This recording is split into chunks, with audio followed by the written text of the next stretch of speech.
بسم اللہ الرحمن الرحیم۔ ناظرین محترم، السلام علیکم ورحمۃ اللہ وبرکاتہ۔ اس وقت میں ایک قبرستان میں ہوں۔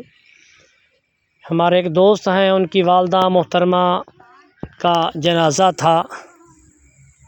ابھی جنازے سے فارغ ہوئے ہیں، فاتحہ پڑھ رہے تھے۔ ذہن میں خیال آیا کہ چھوٹی سی ویڈیو بنا لیتے ہیں، یہاں سے کوئی پیغام، کوئی میسج ہمارے جو غفلت میں ڈوبے ہوئے مسلمان ہیں ان کے لیے تھوڑی سی گفتگو، کوئی بات چیت کر لیتے ہیں۔ دوستو، یہ قبرستان ہے، یہاں حسین و جمیل نوجوان، بزرگ، اسلامی مائیں بہنیں، بھائی بچے، ہر قسم کے یہاں چہرے دفن ہیں کئی من مٹی کے نیچے۔ جو دنیا میں آیا ہے اس نے ایک نہ ایک دن جانا ہے، اس لیے فرمایا کہ وقتاً فوقتاً قبرستان کا چکر لگایا کرو اور یہ دیکھا کرو، قبروں کو دیکھ کر عبرت حاصل کیا کرو۔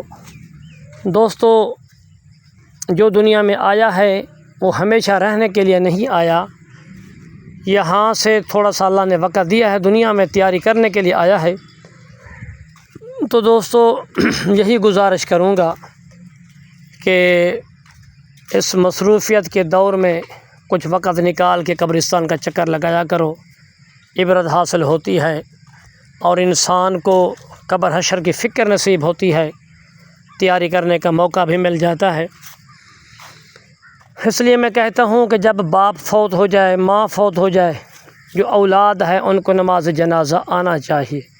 نماز جنازہ کے فرائض کتنے ہیں، سنتیں کتنی ہیں، میت کے شرائط کیا ہیں، جنازہ میں ملنے کا طریقہ کیا ہے، اور اسی طرح نماز جنازہ کی نیت ہے، یہ دعا ہے سب کچھ۔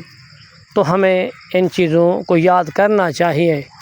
جو اولاد اپنے والد کے فوت ہو جانے پر یا والدہ کی جدائی پر اس طرح کی دعائیں نہیں کر سکتی، ان کو پتہ بھی نہیں فرائض کیا ہیں، واجبات کیا ہیں، سنتیں کیا ہیں، طریقہ کار کیا ہے، تو یہ سمجھو دھوکہ ہے، دھوکہ دے رہے ہیں۔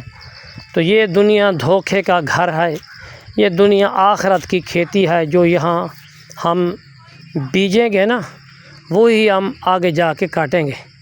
تو دوستو، آپ حضرات سے یہی التماس ہے کہ کچھ یاد کرنے کے لیے اپنے قریب، رہائش کے قریب، گھر کے قریب کوئی مسجد ہو کہ عالم دین ہو جو ان مسائل سے واقف ہوں، علماء جو ہیں ان کے پاس بیٹھا کریں، ان سے یہ مسائل پوچھا کریں، نماز جنازہ یاد کریں، اس کے فرائض سیکھیں، اس کی سنتیں، سارا طریقہ کار آپ کو ہم سب کو یاد کرنا چاہیے، تاکہ پھر کسی عزیز کی میت پر ہم آئیں، جنازے میں شامل ہوں تو پھر ہمیں شرمندگی نہ ہو،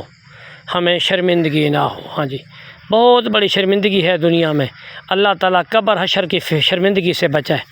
اصل شرمندگی تو یہ ہے، یہ دنیا کی شرمندگی تو نہیں ہے۔ اس میں ہم کچھ کوشش کریں گے، کچھ پڑھ جائیں گے، کچھ سیکھ جائیں گے، کچھ صورتیں یاد کر لیں گے، پھر نماز مکمل یاد کر لیں گے، نماز جنازے کا یہ جو طریقہ ہے وہ ہم سیکھ لیں گے۔ پوچھنے سے انسان سیکھتا ہے نا، تو پھر یہ ہم قبر حشر کی شرمندگی سے بچ جائیں گے۔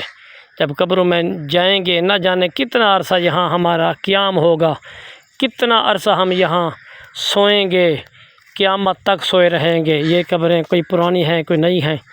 تو دوستو، اس لیے میں یہی گزارش کروں گا، بندہ ناچیز بھی حاضر ہے آن لائن سیکھنے کے لیے، سمجھنے کے لیے، نماز جنازہ، باقی غسل کے مسائل، وضو کے فرائض، باقی جو ضروری دینی اسلامی جو مسائل ہیں، میں جس قابل ہوں میں انشاءاللہ آپ کے ساتھ ہوں۔ آپ آن لائن بھی رابطہ کر سکتے ہیں، آمنے سامنے بھی پوچھ سکتے ہیں، تاکہ مجھے بھی ثواب ہو، آپ کا بھی فائدہ ہو۔ تو شرمانا نہیں ہے، یہ نہیں دیکھنا میری عمر 60 سال ہو گئی، جنازہ نہیں آتا، کیا کہیں گے، دنیا کیا کہے گی، کیا کہتے رہیں۔ یہ دیکھو اللہ تعالیٰ کیا کہے گا کہ کیا کر کے آیا ہے۔ آگے کی قبر کی حشر کی جو شرمندگی ہے یہ زیادہ خطرناک ہے، بہت زیادہ دردناک ہے۔ تو یہ دنیا کی شرمندگی آخرت کی شرمندگی سے بہتر ہے۔ شرمائے نہیں، ساری زندگی کے ہم طالب علم ہیں، ساری زندگی کے لیے ہم سیکھنے والے ہیں، ساری زندگی کے لیے۔ اس لیے دوستو، آپ رابطہ بھی کر سکتے ہیں، مسائل پوچھ بھی سکتے ہیں۔ باہر کے ممالک میں ہمارے دوست ہیں، پاکستان میں ہیں، جہاں بھی ہیں، خیر خواہی ہے۔ الدین النصیحہ، دین تو خیر خواہی کا نام ہے۔ اور ان الدین یسرا، فرمایا دین بالکل آسان ہے۔ ہم سمجھتے ہیں کہ یہ شاید مشکل ہے، دین بالکل آسان ہے، دین میں مشکلات نہیں، دین کے اندر آسانیاں ہی آسانیاں ہیں۔ دین کو ہم نے مشکل بنایا ہوا ہے کہ نہیں یہ دین ذرا مشکل ہے، کوئی مشکل نہیں۔ تو واجب الاحترام ہمیں نماز کے شرائط آنا چاہیے، نماز کے فرائض کا علم ہونا چاہیے، نماز کے واجبات کا، نماز کے مستحبات کا، نماز کی سنتیں، باقی جو ضروری مسائل ہیں، سجدہ سہو کے مسائل، باقی جو نماز کے اندر، نماز جنازہ کے اندر، باقی حرام حلال کے متعلق، رزق حلال کس طرح کمانا ہے، کس طرح کھانا ہے، کس طرح خرچ کرنا ہے، وغیرہ وغیرہ۔ تو دوستو ہم اپنی زندگی، اپنے دل کو ہر وقت پاک اور صاف رکھیں اور دین کے ساتھ جڑ جائیں۔ بس کریں، آپ تھک گئے ہوں گے دنیا کے چکروں میں، دنیا کی رنگینیوں میں، کچھ بھی نہیں حاصل ہوا، نہ کچھ حاصل ہو سکتا ہے، ٹھیک ہے۔ یہ مختصر سی زندگی ہے، اس کی فکر کریں۔ اللہ تعالیٰ مجھے اور ہم سب کو عمل کرنے کی توفیق عطا فرمائے۔ اللہ تعالیٰ ان قبروں کو دیکھ کر ہم سب کو تیاری کرنے کی توفیق عطا فرمائے۔ آمین آمین ثم آمین۔